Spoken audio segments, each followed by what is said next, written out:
রোদে শুকানোর ঝামেলা ছাড়া ইনস্ট্যান্ট এই লেজের চিপসগুলো আপনারা বানাইতে পারবেন। আর এটা অনেক বেশি কুড়মুড়া হয়, বানাইতেও খুবই অল্প টাইম লাগে। বাসায় যদি কয়েকটা আলু থাকে তাহলে আপনারা এই কুড়মুড়ে লেজের চিপসগুলো বানাইতে পারবেন। আর আমরা যখন লেজের চিপসগুলো কিনতে যাই তখন কিন্তু প্যাকেটে খুবই অল্প পরিমাণ থাকে, বাট এভাবে বাসা দিয়ে বানাইলে আপনারা কয়েকটা আলু দিয়ে অনেকগুলা চিপস বানাইতে পারবেন। আর বাচ্চারা যখনই চিপস খাওয়ার জন্য বায়না ধরবে তখনই আপনারা এরকম কাঁচা আলু দিয়ে চিপসগুলো ইনস্ট্যান্ট বানিয়ে দিতে পারবেন। তো এই চিপস বানানোর জন্য প্রথমেই আমার লাগবে কয়েকটা আলুগুলোকে আমি খুব সুন্দরভাবে খোসা ছাড়িয়ে নিলাম। এখন এই আলুগুলোকে আমি খুব সুন্দরভাবে ধুয়ে নেব। আলুগুলো ধোয়া শেষ হয়ে গেলে টিস্যু পেপার অথবা সুতি কাপড় দিয়ে খুব সুন্দরভাবে আলুগুলোকে মুছে নিতে হবে। চেষ্টা করবেন অবশ্যই আলুগুলোকে খুব সুন্দরভাবে মুছে নিতে, আলুতে যেন কোনো প্রকার পানি না থাকে।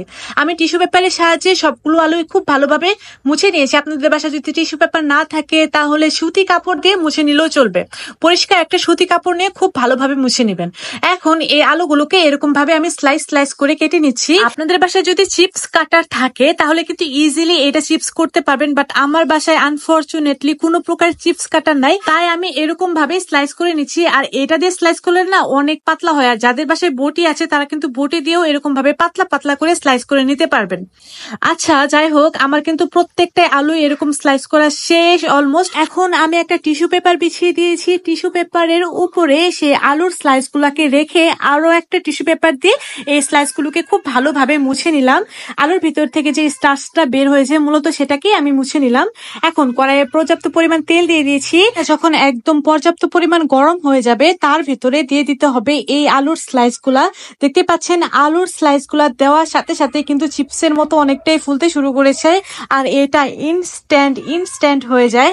আপনারা জাস্ট চোখ বন্ধ করে এই রেসিপিটা বানাইতে পারবেন। এটা ইনস্ট্যান্ট চিপস হয়ে যায়। এটাকে 4 থেকে 5 মিনিট লো মিডিয়াম আঁচে ভাজবেন, অর্থাৎ অতিরিক্ত গরম আঁচে ভাজবেন না, জাস্ট লো মিডিয়াম আঁচে এটাকে ভেজে নেবেন।